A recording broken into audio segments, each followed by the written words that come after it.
Hawkins wasn't in the swim at all in Dingo Flat, and to bait him was our chiefest form of bliss, but, in justice, be it said that he had a business head. That's why I'm standing here and telling this.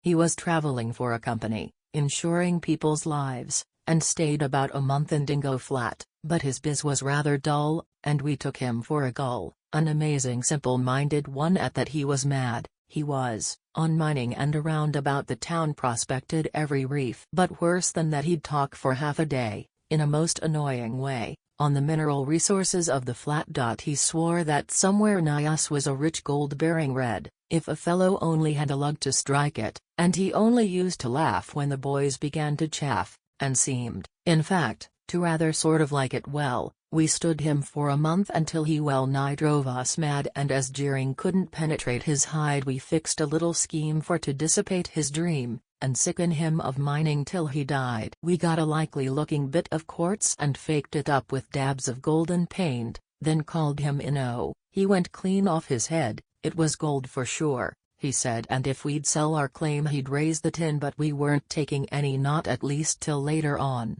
for we reckoned that we'd string him on a while. When he wanted information of the reef's exact location we would meet him with a knowing sort of smile. At last we dropped a hint that set him pegging out a claim, and we saw that we were coming in for sport, for the next account we heard was when Hawkins passed the word he was fetching up an expert to report. When we heard that expert's verdict we were blown clean out of time, and absorbed the fact that we had fallen in. The gold, he said, would run 'bout 4 ounces to the ton, with traces, too, of copper, zinc and tin. Old Hawkins, he was jubilant, and up at Peter's story a lovely lot of specimens was showing, and we gazed at them and groaned. For the truth had to be owned, we had put him on a pile without our knowing. We couldn't let the thing slip through our fingers, so to speak. There were thousands in the mine without a doubt, so me and Baker Brothers, and half a dozen others, we formed a syndicate to buy him out. Well, he said he'd not the money to develop such a claim, and he'd sell it if we made a decent bid, so we made pretense at dealing,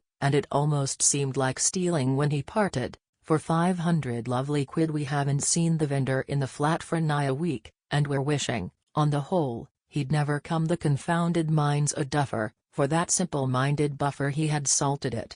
The expert was a chum. Hawkins wasn't reckoned much at all in Dingo Flat. We'd a notion that his headpiece was amiss, but we wished to have it stated, he was rather underrated.